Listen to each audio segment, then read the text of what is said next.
Selamat pagi Bapak Ibu dan saudara-saudara yang dikasihi Tuhan. Salam.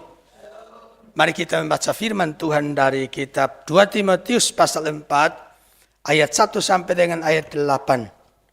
2 Timotius pasal 4 ayat 1 sampai dengan ayat 8. Bapak Ibu dan saudara-saudara memperhatikan di layar yang ada dan saya akan bacakan demikian firman Tuhan.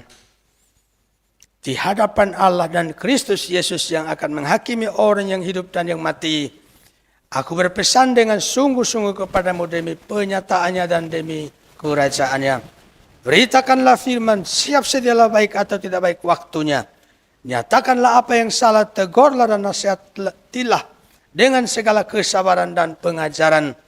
Karena akan datang waktunya orang tidak dapat lagi menerima ajaran sehat. Tetapi mereka akan mengumpulkan guru-guru menurut kehendaknya untuk memuaskan keinginan telinganya. Mereka akan memalingkan telinganya dari kebenaran dan membukanya bagi dongeng. Tetapi kuasailah dirimu dalam segala hal. Sabarlah menderita, lakukanlah pekerjaan pemberita Injil dan tunaikanlah tugas pelayananmu.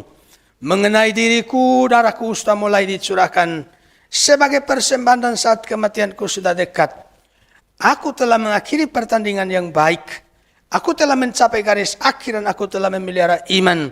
Sekarang telah tersedia bagiku mahkota kebenaran yang akan dikaruniakan kepadaku oleh Tuhan Hakim yang adil pada harinya.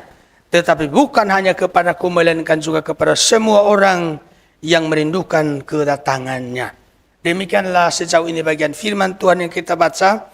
Berbahagialah setiap kita yang membaca firman Tuhan, merenungkan dan melakukan dalam kehidupan kita setiap hari. Bapak, Ibu, dan saudara-saudara, dalam pertandingan sepak bola, umumnya para pelatih berkomunikasi dengan para pemain pada saat pertandingan sedang berlangsung. Tujuannya tentu diantaranya adalah memotivasi para pemain agar tetap semangat. Kemudian, supaya para pemain tidak melakukan kesalahan, mengantisipasi itu serangan lawan. Mereka terus fokus dan berupaya mencetak gol untuk memenangkan pertandingan. Jadi perhatikan di sini, ada pelatih, ada pemain. Begini, ingin saya katakan bahwa apa yang kita baca di sini sebenarnya, ini saya gambarkan Timotius itu sebagai pemainnya, Paulus itu sebagai pelatih. Dia itu mentor. Dia itu bapak rohani untuk Timotius. Maka dalam suratnya ini, ya kita membaca bahwa Paulus itu sedang memberikan nasihat kepada Timotius. Dan tema khotbah hari ini adalah seperti yang tertera di situ, akhirilah pertandingan dengan baik. Tema ini saya ambil dari ayat 7. Di dalam ayat 7 dikatakan begini, aku telah mengakhiri pertandingan yang baik. Aku telah mencapai garis akhir dan aku telah memelihara iman. Ayat 7 ini dalam bahasa sehari-hari dikatakan, saya sudah mengikuti perlombaan dengan sebaik-baiknya. Nah, perhatikan di situ ya. Dia bilang, saya sudah mengikuti perlombaan dengan sebaik-baiknya dan sudah mencapai garis akhir. Saya tetap setia kepada Kristus sampai akhir. Jadi, di dalam hal ini kita bisa menemukan satu prinsip sangat penting di situ, seperti yang dikatakan dalam tema tadi, akhirilah pertandingan dengan baik. Nah, lalu coba kita lihat di ayat yang kelima itu, pada hubungan dengan temanya tadi, tetapi kuasailah dirimu dalam segala hal, sabarlah menderita, lakukanlah pekerjaan pemberita Injilan, tunaikanlah tugas pelayananmu. Tunaikanlah tugas pelayananmu itu dalam bahasa sehari-hari dikatakan, jalankanlah dengan sebaik-baiknya kewajibanmu sebagai pelayan Allah. Maka, ya, disuruh mengakhiri pertandingan dengan baik. Pertandingan ini kan gambaran mengenai pelayanan yang harus dikerjakan oleh Timotius.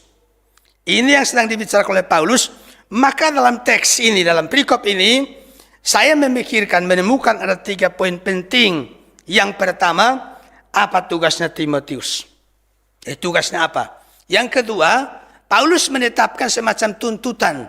Seperti ini. Lalu nanti yang ketiga yang saya bicarakan hari ini ialah, Paulus memberikan motivasi kepada Timotius. Maka mari Bapak dan Saudara, kita akan melihat. Saya kemarin coba periksa di AI itu. Dia mengartikan kalimat yang merupakan tema kita itu. Dia katakan begini, saya kutip di sini, dia bilang begini. Arti dari ungkapan akhirilah pertandinganmu dengan baik adalah sebuah nasihat untuk menyelesaikan suatu tugas, perjuangan atau fase kehidupan dengan cara yang terhormat, penuh integritas dan memuaskan. Nah, menarik sekali kalimat ini ya. Menyelesaikan tugas atau perjuangan fase kehidupan dengan terhormat, penuh integritas dan memuaskan. Itu yang sedang diharapkan oleh Paulus dari Timotius. Jadi perlu untuk berintegritas sampai akhir. Itu maksudnya. Kemudian selesaikan itu tugas dengan sepenuh hati, maka ada kepuasan tersendiri. Dia bilang, aku telah menyelesaikan itu pertandingan dengan baik, katanya seperti itu. Maka ada pencapaian yang bermakna bisa didapatkan. Nah, Bapak Ibu dan saudara-saudara, bagaimana Paulus menasihati Timotius itu? Maka di ayat 1 jelas mengatakan, ya, di hadapan Allah dan Kristus Yesus yang akan menghakimi orang yang hidup dan yang mati, aku berpesan dengan sungguh-sungguh. Maka perhatikan di situ, waktu bicara dengan Timotius, Paulus bilang, ini sungguh-sungguh. Sungguh maksudnya itu betul-betul harus diperhatikan. Bukan setengah-setengah atau asal-asalan. Itu sungguh-sungguh. Jadi Paulus itu bicara itu sungguh-sungguh. Tidak sekedar ya daripada tidak ada yang dibicarakan. Ya, saya bicara seperti ini. Tidak. Dia berpesan dengan sungguh-sungguh, artinya menuntut perhatian serius daripada Timotius. Maka sekarang kita akan lihat, ya, seperti yang saya ungkap di ayat yang kelima itu. Tugasnya Timotius yang dikatakan Paulus di sini apa? Saya lihat ada tugas penting. Tugas penting yang pertama itu di ayat yang kedua. Dikatakan begini, beritakanlah firman. Ya. Jadi Paulus berkata kepada Timotius, beritakanlah firman. Ya. Dia minta kepada Timotius, engkau harus beritakan firman. Mengapa harus memberitakan firman? Maka perlu kita ketahui bahwa manusia membutuhkan firman. Ya, firman Tuhan itu sebagai makanan rohani, dengan demikian orang bisa bertumbuh. Firman Tuhan bisa menghibur, bisa menguatkan. Pemasmur bilang, firman-Mu itu pelita bagi kakiku dan terang bagi jalanku. Firman bisa menuntun, bisa membentuk kehidupan. Makanya Paulus bicara dengan Timotius, dia bilang, teringat akan imanmu yang didapatkan dari siapa itu? Melalui pembacaan kitab suci yang apa? Berdasarkan tuntunan daripada Eunike dan Lois itu. Neneknya sama ibunya berperan penting untuk kemudian Timotius bisa mengerti firman Tuhan yang kemudian membentuk hidupnya. Ada satu pepatah Cina itu bilang begini. Usia 3 tahun menentukan usia 80 tahun. Artinya, segala sesuatu yang diterima pada masa kanak-kanak akan menentukan gaya hidupnya kelak di kemudian hari. Jadi Paulus secara mengenai Timotius, sejak kecil engkau sudah mengenal kitab suci dan perhatikan, luar biasa itu pengaruhnya itu. Kelak dia menjadi seorang pemuda yang cinta Tuhan, yang setia melayani Tuhan. Maka di jenjang usia seperti apapun, kita semuanya butuhkan firman Tuhan. Kan ada ayat lain dalam Amsal 22 ayat 6 itu. Di situ dikatakan, didiklah orang muda menurut jalan yang patut baginya, maka pada masa tuanya pun ia tidak akan menyimpang daripada jalan itu. Maka pemuda-pemuda juga membutuhkan firman Tuhan. Anak-anak butuh firman Tuhan. Pemuda-pemudi butuh firman Tuhan.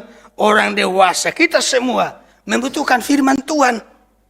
Dan kalau kita amati teks ini, di dalam ayat firman Tuhan yang kita baca tadi, saya tadi hanya baca awalnya, sekarang saya lanjutkan.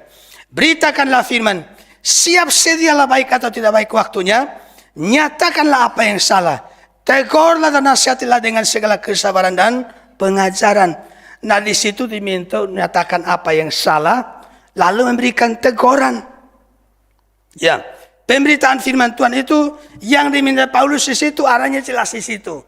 Nyatakan apa yang salah, tegur lalu berikan nasihat. Seperti yang dalam 2 Timotius 3:16 itu kan, Paulus juga pernah bicara pada Timotius dalam surat ini juga. Dia bilang segala tulisan yang diilhamkan Allah memang bermanfaat untuk mengajar, untuk menyatakan kesalahan, untuk memperbaiki kelakuan dan untuk mendidik orang dalam kebenaran. Dengan demikian, semakin orang mengerti firman Tuhan, maka semakin orang akan setia pada firman Tuhan. Mengapa demikian? Karena Bapak Ibu dan Saudara, kalau kita perhatikan bahwa memang manusia itu butuh firman Tuhan. Waktu sidang sinode di Magetan itu, saya dapatkan suatu peristiwa yang terus saya ingat sampai sekarang itu. Maaf ya, di gereja Magetan itu ada kipas angin itu. Beberapa kipas angin di tembok kiri dan kanan di bawah kebaktian itu. Nah, pertama memang mungkin karena luput dari perhatian sehingga kipasnya belum kabelnya belum disambungkan ke arus itu. Lalu kemudian antara peserta sidang ada yang lihat maka ditancapkan, terus dihidupkan kipasnya. Dan memang itu bagus itu kipasnya itu bisa putar begini ya. Tapi waktu itu kita lihat ada sesuatu yang persoalan. Ya, sebentar, ada apa ini? Ya, ada sesuatu yang jadi persoalan. Jadi kipas itu dia bisa putar terus begini, tapi apa yang terjadi? Dia itu tegak ke atas. Jadi yang ditiup itu ya di atas. Ya toh? Yang di atas ditiup. Sementara kita di bawah kepanasan, dia tiupnya ke atas. Mau diubah juga dia tinggi di atas sana seperti di tempatnya AC kan sulit kita ubah. Maka sampai acara selesai ya dia tiup terus tapi di atas. Maka waktu kita pulang itu dari gereja Magetan menuju ke Serangan itu untuk acara sidang di atas di hotel di dekatnya telaga itu, kita bicara di mobil itu. Saya mengatakan kipas itu kurang nunduk. Jadi dia memang keluarkan angin, tapi karena kurang nunduk, nggak memberi manfaat. Betul atau tidak? Ini mengajar kita apa sih? Saya dapat pembelajaran rohani penting. Orang Kristen itu kalau kita kurang nunduk, walaupun kita sibuk, ya nggak ada gunanya.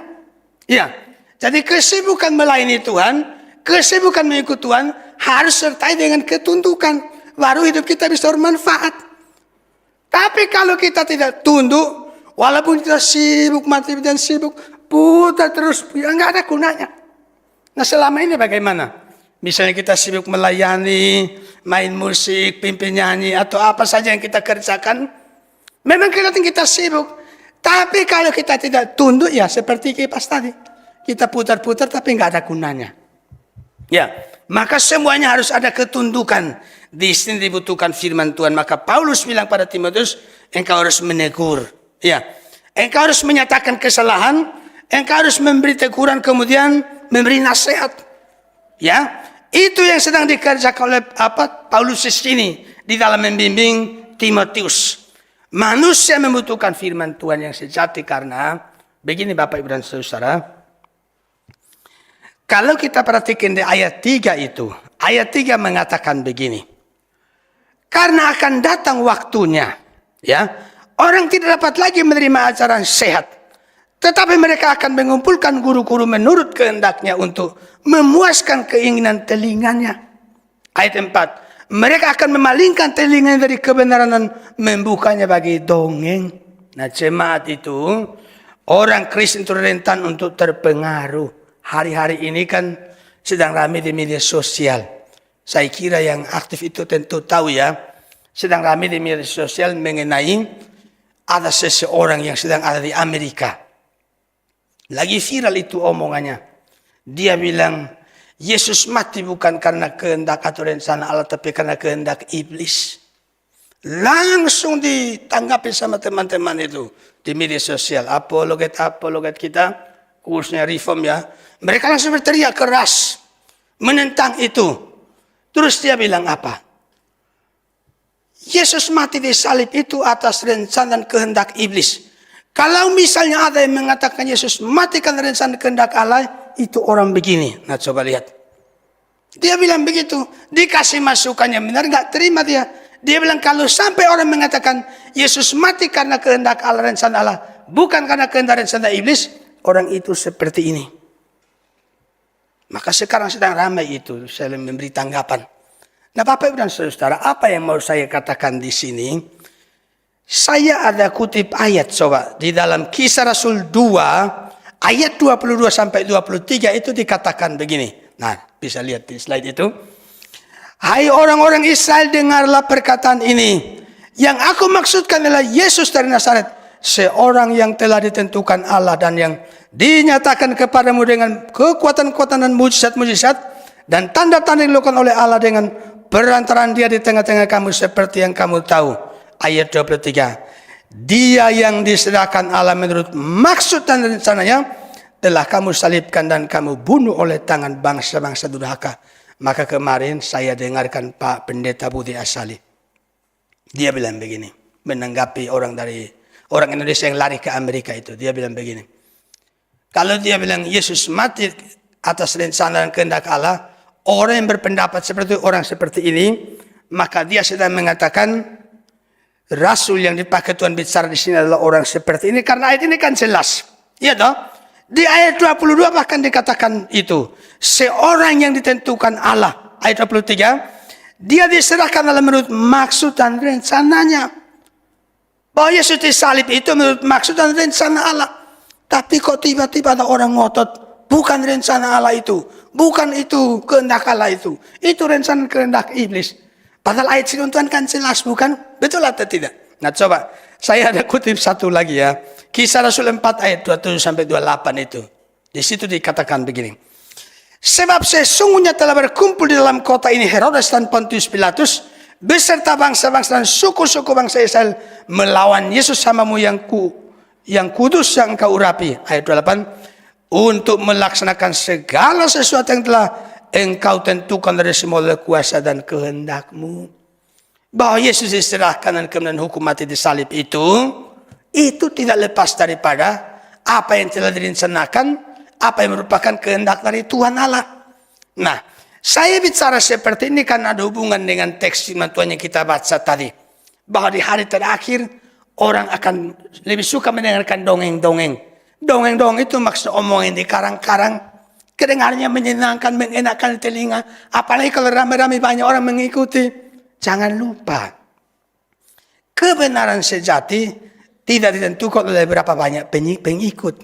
Jangan kita kira dengan makin banyak pengikutnya, maka itulah kebenaran. Tidak seperti itu. Kebenaran sejati, walaupun ini dipegang satu orang, dilawan oleh ribuan atau miliaran orang, tidak bisa kemudian yang sedikit dikalahkan. Firman Tuhan kan tidak ditentukan oleh ini. Seperti sistem demokrasi itu ya. Suara terbanyak yang menang. Tidak bisa begitu. Tapi apa kata Alkitab? Itu yang harus menjadi patokan dalam hidup ini. Maka Paulus bilang kepada Timotius, engkau harus beritakan firman. Berikan teguran, ya, nyatakan yang salah, lalu berikan nasihat. Bapak Ibu dan saudara-saudara yang dikasihi oleh Tuhan, dalam hal ini maka kita perhatikan bahwa betapa penting kita ini mendengarkan firman Tuhan. Membuka diri untuk mendengar apa yang salah. Kalau teguran kita terima, ada nasihat pun kita terima. Tetapi di situ, di dalam ayat itu Paulus katakan pada Timotius, nyatakan apa yang salah, teguran, nasihatlah dengan segala kesabaran dan pengajaran. Harus dengan kesabaran. Ya. Di dalam terjemahan lain dikatakan adalah orang dengan sesabar mungkin. Dengan sabar. Kalau dia belum bertobat, ya sabar. Ya toh? Dia belum berubah, ya sabar. Saya lihat satu video singkat, satu video di YouTube itu. Ada orang bahas. Satu pemuka agama.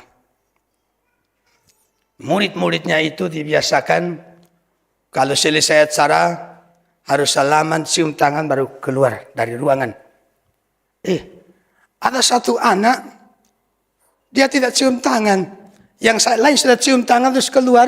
Dia nggak lewat sini cium tangannya guru. Dia langsung putar ke sana keluar. Apa yang dilakukan? Dipanggil sama, sini kamu. Ditempel. Dipukul-pukul baru suruh pergi. Memprihatinkan bukan? Menyedihkan. Maka Paulus bilang, engkau harus dengan sabar. Ya, dengan sabar. Nah ini pertama mengenai tugasnya Timotius. Sekarang yang kedua, di ayat yang kelima dikatakan, tetapi kuasailah dirimu dalam segala hal. Sabarlah menderita, lakukanlah pekerjaan pemberita Injil. Jadi pertama, beritakan firman Tuhan, nyatakan yang salah, tegur, kasih nasihat. Yang kedua adalah diperintahkan, ditugasi supaya memberitakan Injil. Memang manusia itu butuh Injil demi keselamatan. Nah, maka waktu pertengahan bulan ini saya pergi ke Situ Bondo. Ya, ada satu acara di situ. Kemudian malamnya itu kita nginap di satu tempat. Di tempat itu penginapannya penuh semua karena begitu banyak orang berkumpul di situ, ribuan orang berkumpul. Kita dapat satu kamar. Ya, dapat satu kamar. Masuklah kita di situ. Kita tiba sudah malam, kira-kira 6:30 atau jam berapa begitu, sudah malam. Masuk di situ untuk kemudian istirahat. Masih seputar kipas angin. Di atas kita itu ada kipas angin. Ada kipas angin. Mutar terus, mutar terus, mutar. Kita nggak curiga kalau ada sesuatu yang masalah. Mutar terus dia. Jadi kipasnya itu mutar terus, mutar terus. Tapi kok nggak merasa apa-apa. Kira-kira sudah tengah malam baru kita tahu. Ada kotanya itu. Tapi yang kipas, tahu kipas yang ada kotanya itu ada kipasnya di dalam. Baling-balingnya itu ya. Baling-balingnya tidak gerak. Jadi yang gerak cuma rumahnya. Rumahnya mutar ke sini, mutar ke sini, mutar ke sini. Kita kira sudah gerak semua. Ternyata kita amati hanya kotanya itu yang gerak-gerak. Baling-balingnya diam. Maka saya kemudian juga dapatkan satu pembelajaran rohani. Ya, ini ada kaitan dengan apa yang dimaksudkan di sini. Di dalam itu harus betul-betul dihidupkan. Di dalamnya harus dihidupkan. Luarnya kelihatan sibuk, aktif dan lain sebagainya. Sepertinya ada aktivitas yang bisa membawa manfaat, tapi di dalamnya ada masalah. Itu tidak bisa bermanfaat. Kan itu dosa menyebabkan hubungan manusia dengan Allah terputus. Ya, manusia putus dengan Tuhan Allah dan dengan demikian hidupnya binasa, sia-sia, tidak ada gunanya. Maka supaya hidupnya berguna, berarti di hadapan Tuhan dan bagi manusia, yang bermasalah dalam itu harus dibereskan dulu. Jadi upah dosa dan maut, ada karunia Allah ialah hidup yang kekal dalam Kristus. Dalam dia ada hidup menurut Yohanes 1 ayat 4 itu ya. Dalam Yesus ada hidup. Maka setiap orang harus dengarkan Injil, memiliki Yesus supaya hidup dulu itu rohaninya. Kalau rohaninya sudah hidup, maka dia putar-putar ada gunanya. Tapi kalau rohaninya tidak hidup, dia putar-putar juga tidak ada gunanya. Ya, di dalam Markus 16 ayat 15-16 dikatakan, lalu ia berkata kepada mereka, pergilah ke seluruh dunia, beritakanlah Injil kepada segala makhluk. Siapa yang percaya dan dibaptis akan diselamatkan, tapi siapa yang tidak percaya akan dihukum. Jadi harus percaya Tuhan Yesus dulu, supaya ini di dalam itu bisa dihidupkan. Rohani yang mati itu bisa dihidupkan, dengan demikian dari dalam bisa terpancar keluar itu. Yesus gunakan satu kalimat dalam Yohanes itu, mengatakan memancar air kehidupan dari hidup kita ini. Maka Bapak dan Saudara, tiap-tiap kita perlu memastikan bahwa hubungan kita dengan Tuhan Allah sudah dipulihkan dalam Yesus Kristus. Waktu PK persekutuan untuk akhir bulan ya, Pak Prayitno bersaksi, kutip Yohanes 14 ayat 6. Yesus bilang, akulah jalan dan kebenaran dan hidup untuk sampai kepada Allah, supaya terhubung dengan Tuhan Allah hanya melalui Yesus. Lewat Yesus kita bisa terhubung. Maka beritakan Injil, penting demi keselamatan manusia, demi hubungan manusia dengan Allah boleh dipulihkan. Tapi juga di sini kita belajar, Paulus surat Timotius beritakan Injil demi itu meluaskan kerajaan Allah atau perkembangan gereja. Gereja bisa bertumbuh itu ada 3 hal, ya. Biasa melalui itu keturunan. Kalau semuanya bisa punya anak yang banyak, gereja cepat banyak jumlahnya ya. Yang belum menikah, kalau semuanya menikah masih punya anak berapa, kan anggotanya tambah banyak ya. Amin. Iya toh. Jadi pertama itu melalui keturunan, tapi yang kedua orang bisa pindah dari desa mana, dari kota mana datang ke sini terus bergabung. Gereja bisa ada tambahan anggotanya, gereja lokal maksudnya ya. Tapi ada satu lagi, selain lewat kelahiran juga lewat perpindahan, ada satu lagi yang paling penting ialah lewat penginjilan. Beritakan Injil, Orang yang belum kenal Yesus bisa mendengar Yesus dan mereka percaya, memberi diri dibaptis, menjadi anggota gereja. Di situ gereja bertumbuh. Dan itu yang sedang ditugaskan oleh Paulus ya. Tuhan melalui Paulus bicara pada Timotius, beritakan Injil ya. Suruh memberitakan Injil. Nah, itu tugasnya Paulus. Secara singkat pada bagian kedua, saya akan bicarakan mengenai tuntutan. Di ayat yang kedua itu bilang begini. Beritakanlah firman, siap sedialah, baik atau tidak baik waktunya. Dalam melaksanakan tugas pemberitaan firman, harus siap sedia, baik atau tidak baik waktunya. Saya coba memahami maksudnya apa sih, baik atau tidak baik waktunya. Maka, di dalam terjemahan yang lain dikatakan, mereka mau ataupun tidak mau, harus diberitakan. Itu maksudnya. Baik atau tidak baik waktunya. Kondusif atau tidak kondusif, mereka mau terima atau tidak mau terima, beritakan firman. Itu tuntutan Paulus untuk Timotius. Ya. Kemudian yang kedua itu, di ayat 5 dikatakan, tetapi kuasailah dirimu dalam segala hal. Disuruh menguasai diri. Menguasai diri maksudnya adalah memiliki pengendalian diri. Ya. Tidak mudah terpengaruh oleh hal-hal yang menggoda hati, pikiran dan jiwa. Termasuk hal-hal yang berhubungan dengan nafsu. Orang muda ya, siapa ini Timotius kan orang muda. Jadi disuruh untuk apa itu? Menguasai diri. Ya. Lalu yang ketiga itu Mas di ayat 5, di situ dikatakan, tetapi kuasai dirimu dalam segala, kemudian sabarlah menderita. Jadi laksanakan tugas, beritakan firman, beritakan Injil, ya. Maka di sini dia dikasih tuntutan.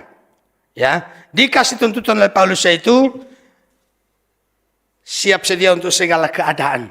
Engkau harus menguasai diri, kemudian sabar menderita. Ya, tahan menghadapi cobaan.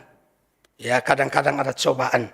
Dulu saya ceritakan ada satu orang berkhutbah di pinggir jalan di luar negeri. Dia sedang teriak-teriak berkhutbah, beritakan Injil, minta orang percaya pada Tuhan Yesus supaya diselamatkan. Ada satu orang lewat. Ditempeleng oleh orang itu yang sedang khutbah itu tempeleng. Karena yang gunakan jalan ini merasa terganggu. Yang ditempeleng itu yang sedang beritakan firman Tuhan, dia bilang apa? Tuhan memberkatimu. Nah, coba lihat. Dia sabar menderita. Maka orang yang beritakan firman Tuhan harus sabar untuk menderita.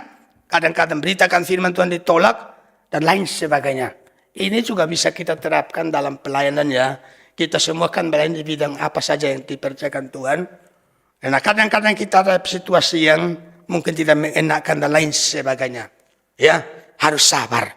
Nah, kemudian saya tiba pada bagian terakhir.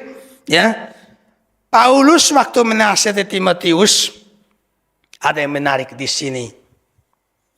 Ya, sekarang di bagian terakhir itu Paulus menasihati Timotius sekaligus dia jadikan dirinya itu sebagai semacam patokan, sebagai model. Makanya di ayat yang ke-6 itu dia bilang begini. Mengenai diriku, darahku sudah mulai dicurahkan sebagai persembahan saat kematianku sudah dekat. Maka dia mau sampaikan pada Timotius, kalau engkau mau melayani, tunaikan tugasmu, beritakan firman, beritakan Injil, lihat diriku, darahku sudah mulai dicurahkan. Ya, sebagai persembahan. Ini bicara mengenai pengorbanan. Pengorbanan. Paulus motivasi Timotius. Pelayanan butuh pengorbanan. Hampir 20 tahun lalu itu, saya pernah baca satu buku. Ya, buku itu mengisahkan tentang seorang Kristen di Korea Selatan. Saya tidak ingat persis dia di gereja apa. Pada hari Minggu itu, diumumkan di warta itu. Kalau seperti kita warta jemaat itu ya, warta lisan itu yang atau tulis di warta itu, orang ini akan pimpin doa syafaat di kebaktian minggu berikutnya. Besok pagi dia harus pergi ke Amerika untuk urusan bisnis. Sebenarnya minggu berikut itu belum pulang karena urusan bisnis belum selesai. Tapi apa yang dia lakukan? Dia ingat, walaupun urusan bisnisku belum selesai, aku ditugaskan untuk pimpin doa syafaat. Terus apa yang dia lakukan? Dia pulang dari Amerika, kembali ke Korea. Besok minggu dia pimpin doa syafaat. Senin dia balik lagi ke Amerika untuk lanjutkan bisnisnya. Saya membaca buku itu dan terkesan mengenai kisah itu dalam hati saya. Orang ini betul-betul menghormati pelayanan. Dikasih tugas melayani, kalau kita ingat ya, dia rugi waktu, rugi tenaga, korban biaya kan. Dari sana ke sini, Amerika ke Korea. Terus Korea balik lagi ke Amerika. Jadi biayanya berapa, tenaganya bagaimana, waktunya bagaimana. Itu pelayanan. Jadi semua orang melayani Tuhan memang harus berkorban. Dan itu yang ada pada Paulus. Ya, pelayanan itu membutuhkan pengorbanan. Pada tanggal 15 September yang lalu, kita ada rapat itu pengurus Yayasan Salem di Malang. Persis hari itu, istrinya ketua Yayasan Salem itu ulang tahun. Saya tidak tahu, waktu rapat baru teman-teman bicara. Saya kaget. Biasanya kalau keluarganya ada yang ulang tahun kan malam-malam mungkin ada perayaan ya. Buat apa begitu ya, makan-makan paling tidak ya. Dia bilang apa? Karena harusnya rapat tanggal 10 September, karena ada yang tidak bisa, semuanya baru bisa tanggal 15. Maka dia berkorban. Ya, jadi sekali lagi, pelayanan membutuhkan pengorbanan. Amin. Pelayanan membutuhkan pengorbanan. Kemudian yang kedua, Bapak Ibu dan Saudara, kita lihat di ayat yang ke-7 dikatakan, aku telah mengakhiri pertandingan yang baik, aku telah mencapai garis akhir dan aku telah memelihara iman. Ini kan bicara mengenai kesetiaan. Paulus itu setia. Di layar itu saya kutip ada foto satu orang. Nah ini ada pelari ya, mungkin sudah pernah dengar kisah ini tapi saya kutip di sini. Ya, orang ini namanya itu John Stephen Aquari. Ya, ikut Olimpiade Meksiko 1968. Dalam kisahnya itu dikatakan waktu dia sedang ikut lari pada kilometer 19 katanya dia kena musibah. Dia jatuh kemudian lututnya mengalami masalah. Maka tim medis menganjurkan supaya dia jangan lanjutkan, berhenti. Tapi apa yang dia lakukan? Dia tidak mau berhenti. Walaupun tertatih-tatih dia jalan terus. Sampai katanya di antara 57 peserta, yang juara satu sudah masuk, 1 jam kemudian baru dia sampai. Kemudian dia ditanya oleh wartawan. Dia bilang apa? Dia bilang begini, negara saya tidak mengutus saya 5.000 mil jauhnya untuk memulai lomba. Mereka mengutus saya 5.000 mil jauhnya untuk menyelesaikan lomba. Ya, jadi dia bilang saya diutus negara bukan sekarang mulai. Saya diutus untuk mulai sekaligus mengakhiri, masuk sampai garis finish.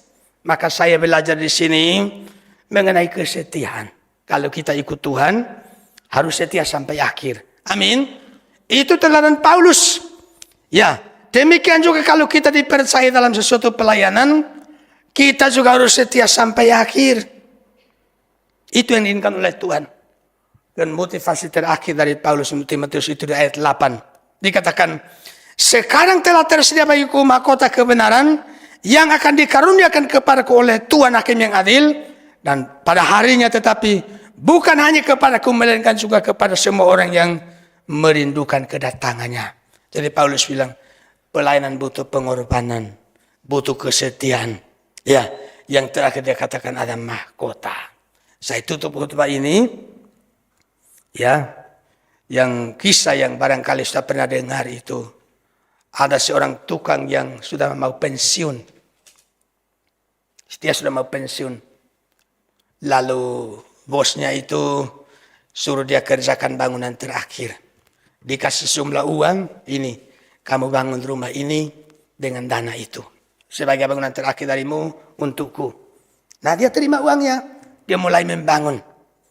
Karena dia pikir ini bangunan terakhir, setelah itu dia nggak akan dipakai lagi, dia beli bahan ala kadarnya. Dia kerjakan juga ya sekedar menyelesaikan lah. Pokoknya kerjakan asal-asalan. Sesudah bangunan jadi, dalam waktu yang tidak lama, dia datang menghadap kepada bosnya. Bos, bangunan sudah selesai. Ini kuncinya. Bosnya bilang apa? Bosnya ambil kunci, dia bilang, ini bangunan saya berikan sebagai hadiah untukmu. Dan dia menyesalnya setengah mati karena apa? Dia bangun dengan asal-asalan. Karena itu Bapak dan Saudara, dari kisah ini mengajar kita supaya kalau kita dipercaya melayani Tuhan, kerjakan dengan baik. Karena semua yang kita kerjakan, Paulus mengatakan dalam jeripayamu ya, dalam persaudaraan dengan Tuhan, tidak ada yang sia-sia. Yesus bilang, aku datang bawa upahku membalas kepada setiap orang menurut perbuatannya. Karena itu, mari kita setia ikut Tuhan. Kalau kita dipercaya melayani Tuhan, berikan yang terbaik untuk Tuhan. Kiranya Tuhan berkati kita. Amin.